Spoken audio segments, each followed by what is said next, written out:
Banjo Mouth is just a hill country preservation project that Joey and I have been working on for a couple years now. But Banjo Mouth doesn't come from banjo, the instrument itself. Banjo Mouth is a term that has to do with, I think, speech impediment, probably, mostly. Yeah. First time I'd ever heard it was on King of the Hill. Boomhauer is a great example of Banjo Mouth. Ba-dang, dang, ba-dang, ba-dang. Represents kind of that banjo sound, a little bit of twang.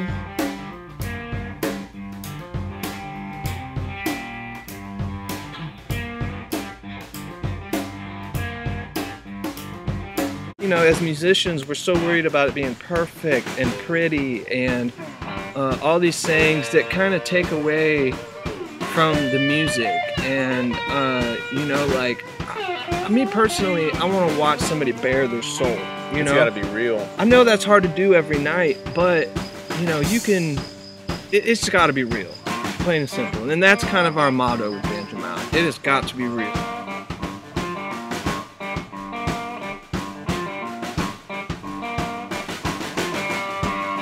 It's super greasy. And honestly, if too many people like it, then we're not doing it right. That's right.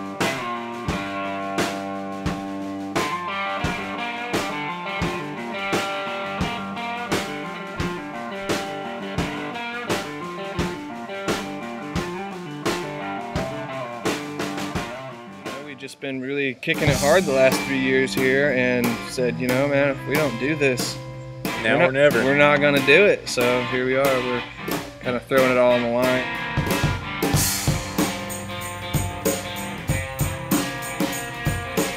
We ran into each other, I think, at the grocery store or at a Goodwill or something. It was Goodwill. And then I told you about a blues jam, and then you ended up coming out to the blues jam, and you ended up being the regular drummer for the blues jam. Yeah. Always hustling, man. Yeah. Always hustling. Nowadays, you know, I feel like people are too worried about what it looks like. You know, we're good looking guys, but...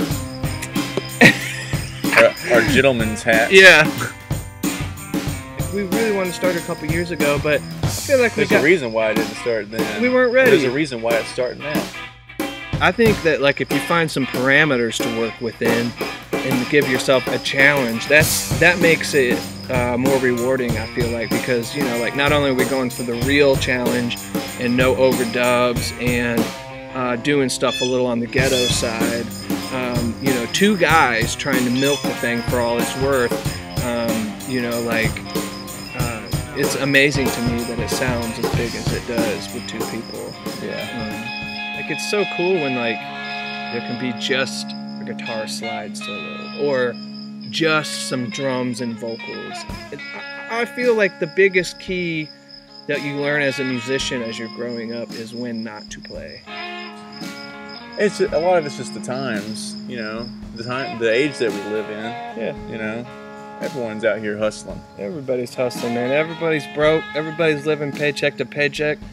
And I just don't feel like music all glammed up really represents that, man. You know, like, I don't want to hear somebody rapping about gold chains and all this bullshit.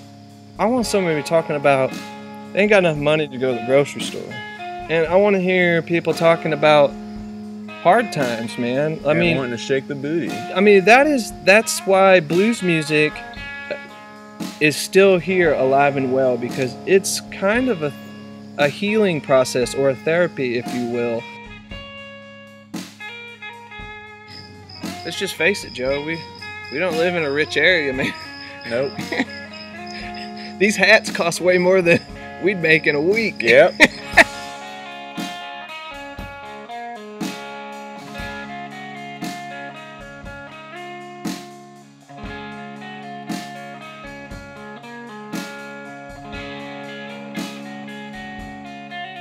What influences are we pulling from? A lot of hill country, a lot of deep south blues. R.L. Burnside, Junior Kimbrough, North Mississippi All-Stars, Kenny Brown, but at the same time, it's got a lot of soul, funky kind of stuff. Yeah. Like Mopro. Yeah. Swampy. Swamp. Yeah, swamp is key, man. That's a vocabulary word. You know, just doing it with friends and having a good time and shaking off the bad times, and you know, that's what blues music is to me.